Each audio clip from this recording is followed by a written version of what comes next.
Soy Osvaldo Aguirre, trabajo como escritor y como periodista en Rosario, vivo en Rosario. He escrito libros de poesía, de narrativa, también he recopilado algunos artículos de investigación periodística. Y bueno, básicamente me siento, digamos, así como escritor, ¿no? O sea, aunque trabajo como periodista y los derechos de autor de mis libros no son muy jugosos, y vivo, digamos, del periodismo, o sea, en realidad, bueno, creo que justamente la escritura atraviesa todo lo que hago, incluso el periodismo, y por eso me pienso como escritor, ¿no? La poesía primero. Pero, o sea, a mí básicamente, bueno, me gusta escribir, ¿no? De cualquier forma, en cualquier registro te diría, me gusta escribir. Y bueno, hay cosas que me parece como que hay determinadas cosas que quiero escribir que dan para un género o para otro. O sea, toda la cuestión del campo, a pesar de que lo he pensado y eso, me parece que no, a mí no me daría para hacerlo en narrativa, ¿no? Sí, por ahí a lo mejor en textos breves de prosa, pero no un relato, una novela, porque justamente lo más interesante para mí es esa cuestión de lo que yo escuché, ¿no? Básicamente a mi familia y a la gente que la rodeaba, ¿no? Por ejemplo, algo que me interesa mucho, que me interesó mucho fue, hay un lugar allá en el sur de Santa Fe que se llamaba Campo Albornoz, ¿no? Que era una estancia. Después se fragmentó y desapareció, o sea, no existe. Sin embargo, la gente todavía habla de Campo Albornoz, ¿no? O sea, es como que designa un lugar. Alguien, digamos, ellos saben dónde está, yo no sé, pero es como que después lo que pensé es como que ya pasó a designar como una especie de lugar de lenguaje, te diría, es como que existe en el lenguaje, no en la, digamos, en la tierra o en el lugar donde estaba, no está más, no existe. Entonces, porque digo, la narrativa así de tema rural es como poco interesante, por lo menos en literatura argentina, ¿no? También, bueno, cuando empecé a escribir en ese registro de poesía, bueno, empecé a leer poesía gauchesca, que justamente es una poesía que tiene que ver con el registro de la voz, ¿no? Es justamente, digamos, lo que uno escucha ahí son a los propios personajes hablando, ¿no? Eso también me pareció como una referencia muy importante. Y bueno, la narrativa no es, me parece después. También, digamos, como que escribo así como por... Bueno, ahora ya escribo en función de las demandas que por ahí tengo, digamos. Pero también, bueno, en el caso de la poesía, por ahí lo que pensaba era que escribía de alguna forma en un sentido similar al propio trabajo rural, ¿no? O sea, en el sentido de digamos, en el campo está esta idea de la campaña, ¿no? Que es el periodo que se abre con la siembra y termina con la cosecha. Entonces, bueno, como que a mí me gustaba pensar en esos términos, ¿no? Cuando me ponía a escribir una serie, digamos, de poemas, ¿no? De una campaña, ¿no? O sea, de hacerlo en un determinado periodo de tiempo.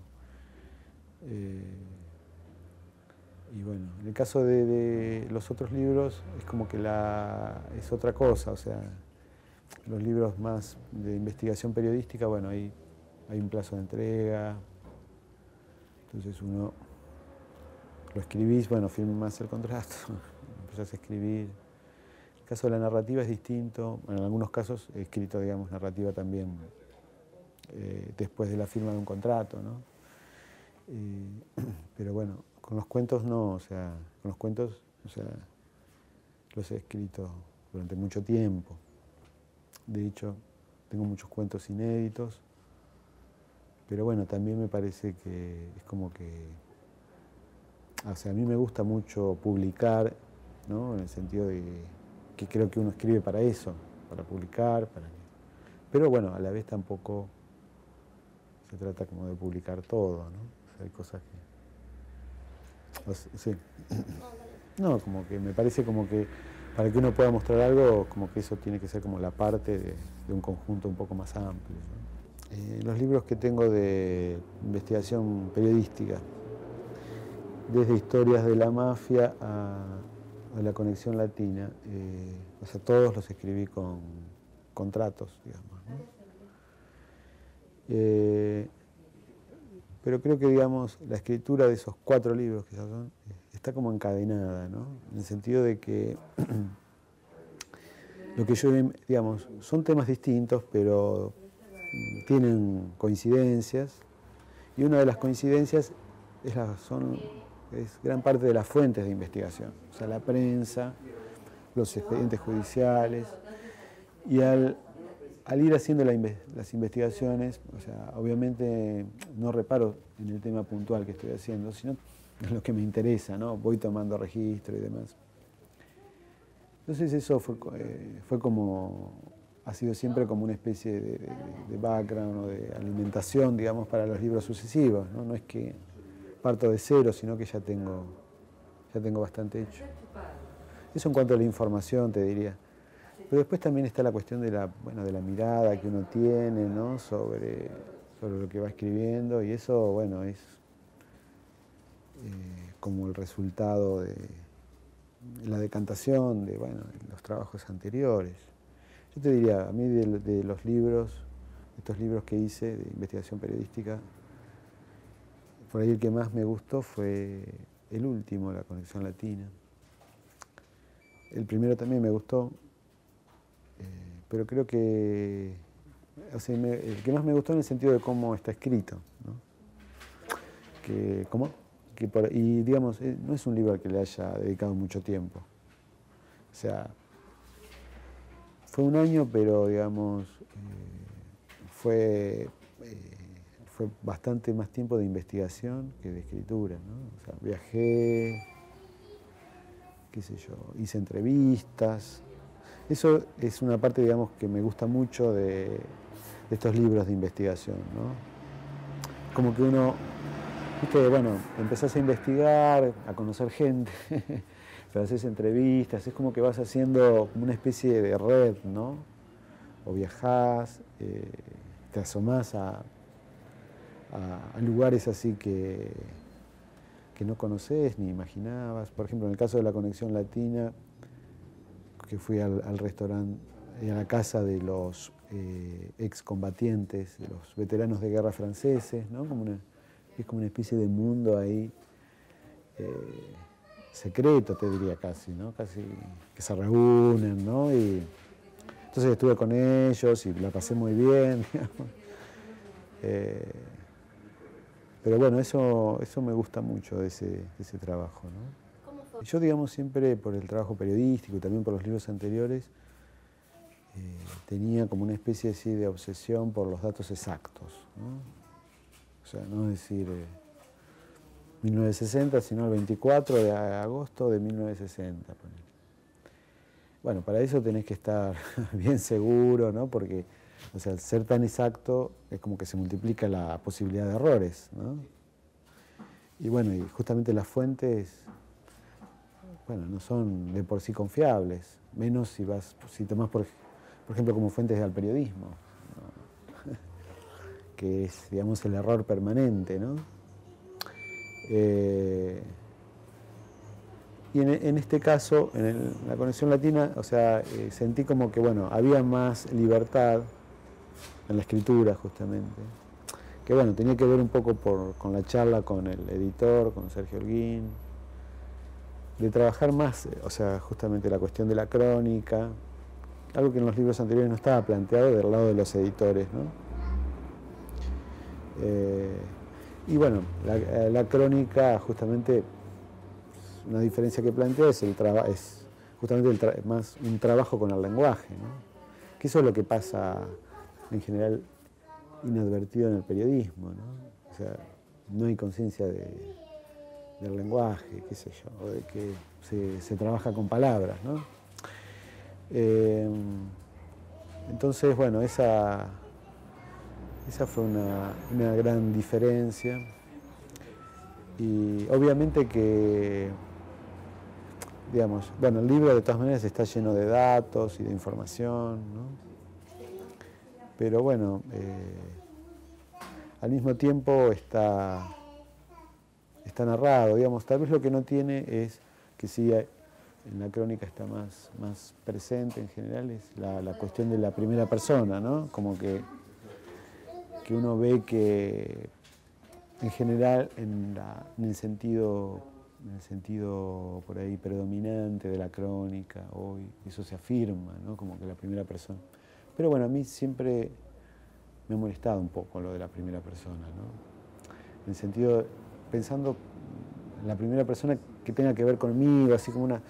Sí puedo trabajar con una primera persona en un relato, qué sé yo, pero en el sentido de construir un personaje, en ese sentido sí me parece interesante trabajar con la primera persona. Si no es como que se va para el lado, me parece, para el lado del narcisismo, qué sé yo, una cosa que ¿no? De tomarse a uno como personaje, así que me parece que puede llevar por mal camino, ¿no? Si uno no lo maneja muy bien. Sama de Antonio Di Benedetto fue, bueno, uno de esos libros que leí que me quedaron para siempre como un lugar para volver, ¿no? Como un ejemplo del arte narrativo y por eso es que siempre o de vez en cuando lo releo. Sama también como cifra de una obra literaria mayor como es la de Di Benedetto. A Bernardo Cordon lo leí no hace mucho y cuando lo descubrí me puse a leer todos sus libros. Es justamente un tipo de literatura que me gusta particularmente, que es la literatura realista, que trabaja además con los personajes marginales de la ciudad. Los papeles salvajes de Marosa Di Giorgio es, bueno, una obra mayor de la poesía, ¿no? Y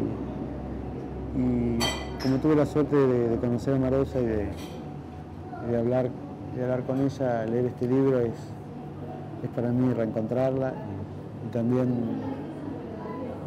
recordar lo que ella decía a propósito de la poesía y de trabajar siempre con un lugar, algo que para mí es importante. En la Escuela de Letras de la Facultad de Humanidades de Rosario tuve la suerte de trabajar junto con Aldo Oliva como su ayudante en la cátedra de literatura europea y ahí, bueno, pude seguir de cerca la publicación de su primer libro, César in the Vacuum, que hizo a edad tardía, ¿no? Con 59 años. Y bueno, Aldo fue un maestro para mí, tanto en el sentido literal, digamos, como docente de literatura y también como poeta, ¿no? Haberlo escuchado hablar de poesía y haber escuchado cómo leía poesía es algo imborrable para cualquiera que lo haya conocido. Bueno, Juan José Saer es uno de esos escritores de los cuales leí todo, o sea, leí todos sus libros y no recuerdo cuál fue el primero. Dudé mucho al elegir uno y finalmente me incliné por Cicatrices porque, bueno, es una novela perfecta y que he leído muchas veces. No sé si es el primer libro que leí, Cicatrices, pero seguro que es el libro de Saer que más veces leí. Bueno, La Forastera es un libro de una de las grandes poetas que tiene Argentina, que es Estela Figueroa, una poeta de muy bajo perfil, muy, digamos, que elude cualquier forma de publicidad y que está escribiendo una de las mejores obras de la poesía argentina. Creo que este libro y los anteriores que escribió Estela son son ineludibles para cualquiera que se interese por poesía argentina hoy.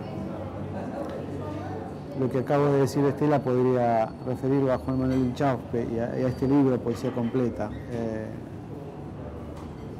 Conocí a Inchauspe poco antes de su muerte y me siento, digamos, muy ligado a la nueva difusión de su poesía, porque en ese momento estaba completamente olvidado y justamente lo publicamos en Debo de Poesía con una serie de ensayos. Y esa publicación, que fue en el año 91, impulsó, entre otras cosas, la edición de este libro, de Poesía Completa, un libro que permitió conocer a este gran poeta. Y quiero mencionar también Versos para despejar la mente, de Francisco Gandolfo, que reúne, bueno, 3 libros. Los 3 primeros libros de Francisco, que fueron Mitos, El Psicópata y Poemas Joviales, que son 3 libros realmente muy disfrutables, que al aparecer a fines de los 60 y principios de los 70 marcaron una nueva línea en la poesía argentina, que hoy uno puede seguir en las obras de muchos otros poetas.